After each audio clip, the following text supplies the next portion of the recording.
diverse. We're more technologically adept. Better educated. Less politically partisan.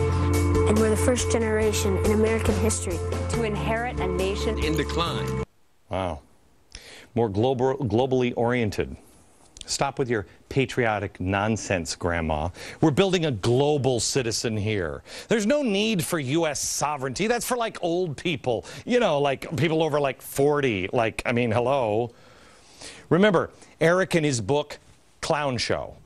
He's having minimal impact, but it's a pattern, and you can find it everywhere, and it's permeating our schools.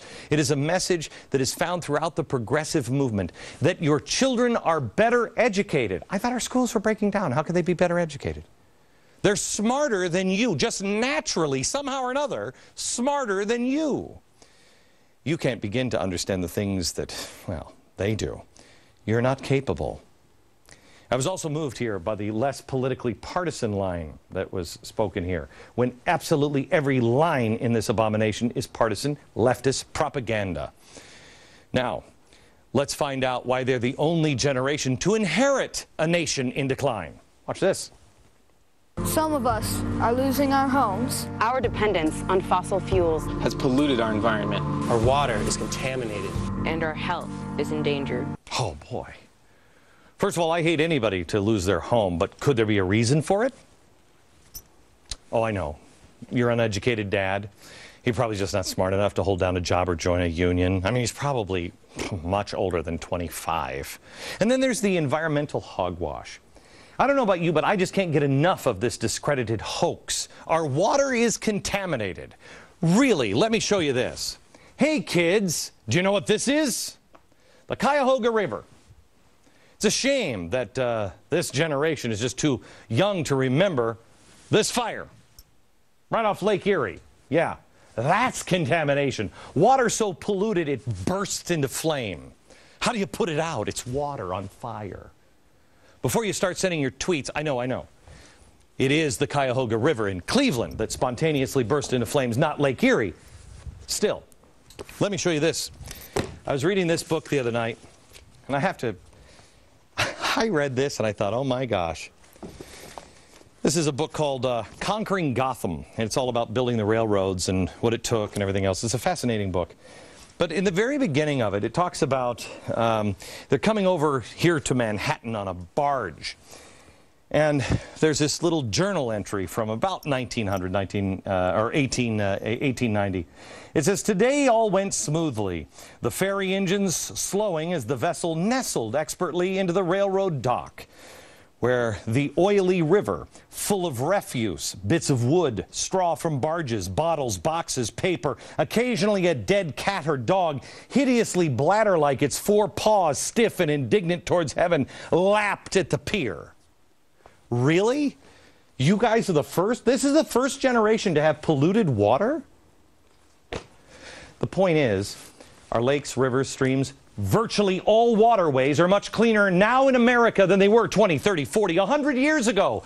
Fire! It's on fire! Why isn't it on fire today? Because our standards are higher. As is awareness. Companies can't just dump wastewater into supply water anymore. I mean, unless you're doing business in China, you don't do that. Nearly everything that we do now is cleaner than ever before. I'm tired.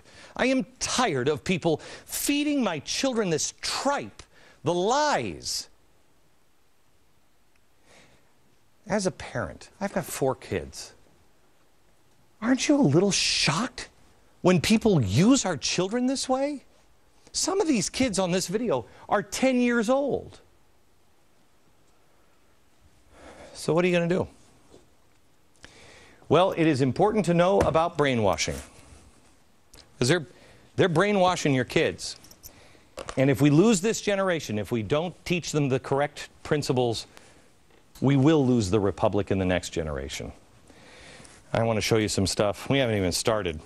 I want to show you some stuff that will hopefully shock you. And in the commercial breaks, I want you to call your friends up and say, can you turn on Glenn Beck? Can you watch this show? Watch this. And ask your kids.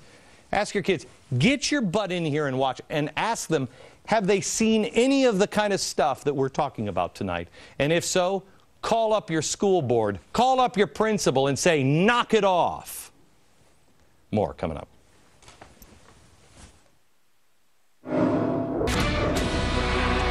At the top of the show, I mentioned there was a national education rally yesterday. It was billed as a campaign to save education in America.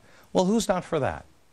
Some of the protesters probably genuinely care about the future of education in this country, but I assure you, those who organized and coordinated this event care even more, but not for the same reasons. Their motive had nothing to do with budget cuts and everything to do with social justice and Marxism. I want to show you a couple of the posters that they put up. Defend public services. Defend public education. Students and workers unite. Wow, workers unite. Get up and stand for an education. Education is a right. SDS. This is where the underground bomber came from. The Weather Underground, the bombers in the 1960s came from that group. This one, save public education. Keep the doors open. Really. Protect your education. And by the looks of it, they need an education here, don't they? Look at this one. Protect your education. Education is a human right. Really? Yeah. Education. Oh, Dave put an upside down exclamation point. Supposed to be on that end. No. It's weird because that's almost like it's appealing to people who speak Spanish, isn't it? But notice the smaller print here. Resist, mobilize, transform. What does that have to do with budget cuts and teachers? And doesn't it sound and look eerily reminiscent of communist propaganda? I mean, look at that. Look at that. Wow. Have you seen any kind of socialist propaganda like that before? Communist propaganda? They look at all alike. Look at the angry student in this picture. I mean, looks like she got the resist memo, or maybe her teacher just wouldn't let her text her BFF during class. I don't know. Let me go back a minute here to Eric's book and video. Again, I'd show you the real one, but I'm not going to sell another book for this guy. And it's not his book anyway. It's the agenda that I want to highlight because it's everywhere. It's not just him. He's a clown. But I want to highlight the agenda. Watch this. Even though they live in the world's wealthiest nation, Generation We are inheriting a damaged future and a set of potentially catastrophic problems. But we have every reason to be optimistic. Really? Do tell. What are we optimistic about? Here again, Eric. These kids identify themselves as strongly progressive and are fed up with partisan politics. She is? What is she, 13? Imagine my unbridled optimism now. They identify themselves as strongly progressive. Some of the kids in the video are 10, and they identify themselves as strongly progressive? You're not putting those words in their mouth, are you there, Eric? These kids are also fed up with partisan politics. Wow, fed up with it. I don't know what I was fed up with when I was 10. Speed Racer wasn't on every day? What? So what was the theme of this protest yesterday? Protect your education. The poster said nothing of budget cuts. Instead, they proclaimed, defend public services. Defend public services. And education is a right. Education is a right. You know what? Eric is right. That is a nonpartisan issue.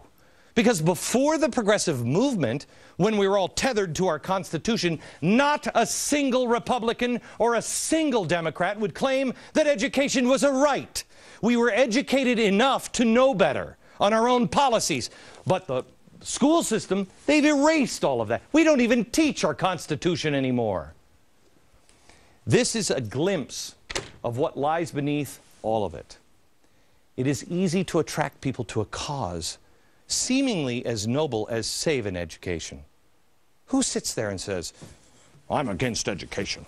I want kids to be big fat dummy dum-dums. Nobody. But education is not a right, it's a privilege. How many of our students even look at that right as a privilege? They sit there, they don't listen.